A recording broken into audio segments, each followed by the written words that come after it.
everyone, and welcome to day 27 of Alex Lifeson month here on my channel. Well, we're closing in on the end here as I'm running out of days, only 3 or 4 left before we're done. Today I figured we'd have a playthrough and a look at the solo from The Camera Eye, Side 2's long opener from Rush's Moving Pictures album, the very last song that the band would ever produce that was over 10 minutes long. A track that was to pretty much signal, pardon the pun, the end of Rush's heavy prog days of super long, overly heady and complex musical compositions. Geddy Lee, in a later interview, would call The Camera Eye the very last truly epic piece that Rush ever wrote. I mean, you know, the complexity in the music would remain, of course, going forward after Moving Pictures. However, now it would be contained within tighter, shorter, and more concise, to-the-point song structures. One has to think that Rush had said pretty much all they had to say within the confines of prog rock. They defined the genre, rose to the very tip-top of it, left their indelible mark, and were ready to move on. Though Rush had pretty much stopped performing The Camera Eye live after 1983, I read somewhere that it remained for years the #1 most requested track for the band to add to their live set list on each subsequent concert tour.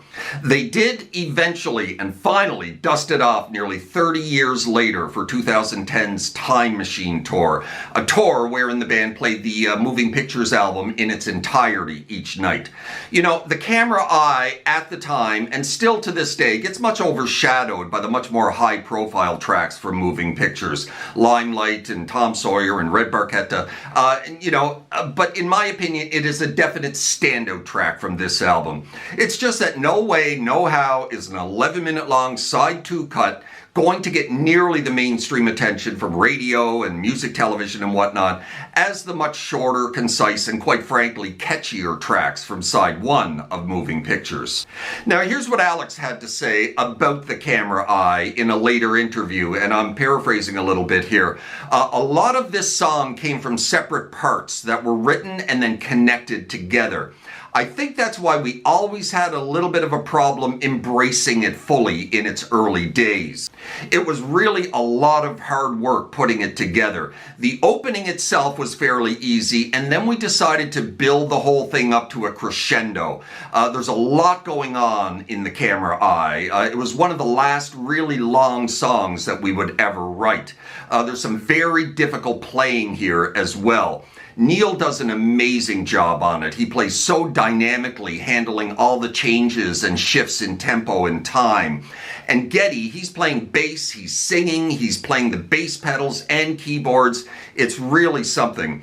The guitar solo itself took me a long time to get right, and I worked really hard on that one. Funnily enough, after all these years, The Camera Eye has now become one of our favorite tracks, and the crowds really respond well to it when we play it live. Our feeling is we haven't just resurrected an old song, we've improved upon the original recording since bringing it back into a live setting. And there you have it, a great bloody track from Moving Pictures to close out day 27 here on 30 Days of Lerxst. Certainly hope you enjoyed that. If you did, please hit that like button, drop me a subscribe if you haven't done that already, as that would be awfully kind. Hope you're well out there in your little guitar corner of the world, wherever that may find you. And now I gotta go because I'm going golfing. And we'll see you tomorrow for day 28 of 30 Days of Lerxst.